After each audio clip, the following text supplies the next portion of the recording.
Halo teman-teman tenaga kesehatan masa depan. Nah, izin memperkenalkan diri terlebih dahulu ya. Saya Ros Apriliani dari Poltekkes Kemenkes Bandung, jurusan Kebidanan Bandung. Nah, pernah nggak sih kalian berpikir sebelum kita bisa canggih sekarang, bisa lari, bisa scrolling YouTube. Kita sih awalnya cuma satu sel kecil yang diameternya bahkan lebih kecil dari sebutir pasir.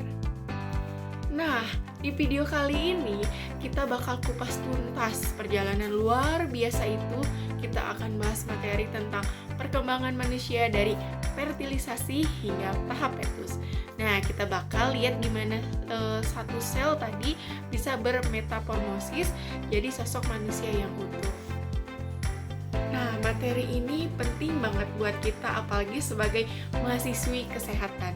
Kenapa? Karena di sini kita bakal belajar tentang yang pertama, fertilisasi. Gimana sih sistem keamanan sel telur yang super ketat, cuma dibolehi satu sperma masuk. Nah, yang kedua yaitu implantasi dan gastrulasi.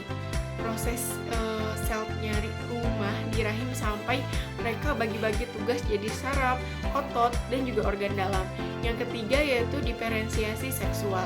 Nah, kapan sih kita tahu itu bayi laki-laki atau perempuan? Nah, yang keempat yaitu analisis klinis. Kita juga bakal bahas kenapa asam folat itu harga mati buat mencegah kelainan saraf seperti spina bifida. Nah, jadi perjalanan dari satu sel jadi bayi itu bukan cuma soal biologi ya, tapi soal presisi yang luar biasa dari alam semesta. Nah, jadi buat kalian yang lagi nyiapin ujian, pengen nambah ilmu, atau sekedar penasaran gimana kita semua dibuat, nah pastikan tonton video ini sampai habis. Jangan lupa siapin catatannya, dan yuk kita mulai pembahasannya. Nah, semuanya dimulai dari fertilisasi. Bayangkan, ini seperti pertemuan jodoh antara satu sperma dan satu sel telur di tuba Pavlovi. Nah, menariknya, sel telur punya sistem keamanan yang disebut polispermi blocks. Nah, jadi begitu satu sperma masuk, pintu langsung dikunci rapat supaya tidak ada sperma lain yang bisa ikut masuk setelah mereka bersatu. Terbentuklah zigot yang kemudian membelah diri menjadi blastokista. Nah, selanjutnya ada perjalanan menuju rahim yang disebut juga implantasi itu. Jadi setelah sel-sel tadi membelah, mereka tidak diam saja. Jadi mereka melakukan perjalanan sekitar 6-10 hari untuk mencari tempat tinggal yang nyaman di dinding rahim atau di endometrium. Nah, proses menempelnya sel ini disebut implantasi. Di fase ini juga terbentuk plasenta oleh sel khusus bernama tropoblast. Nah, jadi plasenta inilah yang nantinya jadi jalur logistik untuk menyalurkan oksigen dan makanan dari ibu ke bayi. Baik, selanjutnya di sini ada pembentukan organ atau yang disebut gastrulasi. Nah, masuk ke tahap yang sangat krusial ini yaitu gastrulasi. Di sini sel-sel tadi membagi tugas menjadi 3 lapisan utama. Yang pertama yaitu ektoderm yang nantinya jadi saraf kulit kita. Nah, yang kedua itu mesoderm yang membentuk otot, tulang, dan juga jantung. Yang ketiga yaitu endoderm yang membangun saluran pencernaan dan juga paru-paru. Nah, ibarat membangun rumah, di fase inilah kita menentukan mana yang jadi kabel listriknya saraf atau sebagai sarafnya, yaitu mana dan juga mana dindingnya yaitu seperti tulang, dan mana pipa airnya yaitu pencernaan.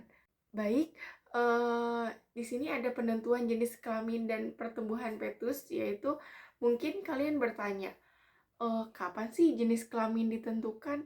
Nah, jadi sebenarnya sudah ditentukan sejak awal, tapi perkembangan fisiknya dipengaruhi oleh gen SRY. Nah, bisa dilihat ya di gambar berikut. Jadi kalau ada gen SRY ini, maka akan berkembang menjadi laki-laki, dan bantuan hormon testosteronnya. Kalau tidak, maka berkembang menjadi perempuan dengan organ seperti rahim dan ovarium. Selanjutnya, di semester kedua dan ketiga, bayi atau fetus ini fokus pada pematangan jantung, syaraf, dan paru-parunya diperkuat supaya siap saat lahir nanti. Nah, di sini ada analisis klinisnya seperti spina bifida. Nah, sebagai mahasiswi, kita juga perlu tahu apa yang terjadi kalau proses ini terganggu. Salah satunya yaitu spina bifida. Ini adalah kondisi di mana tabung syaraf tidak menutup dengan sempurna pada minggu keempat perkembangannya. Jadi penyebab utamanya itu seringkali karena kekurangan asam folat. Itulah kenapa penting sekali bagi wanita untuk memperhatikan asupan nutrisi, bahkan sebelum merencanakan kehamilannya. Nah, jadi itulah perjalanan singkat kita dari sel tunggal hingga menjadi manusia yang kompleks. Nah, di sini pembahasan mengenai perkembangan manusia sudah selesai. Baik, terima kasih sudah mendengarkan. Semoga informasi ini bermanfaat untuk kita semua sebagai calon tenaga kesehatan dan calon ibu di masa depan. Sampai jumpa.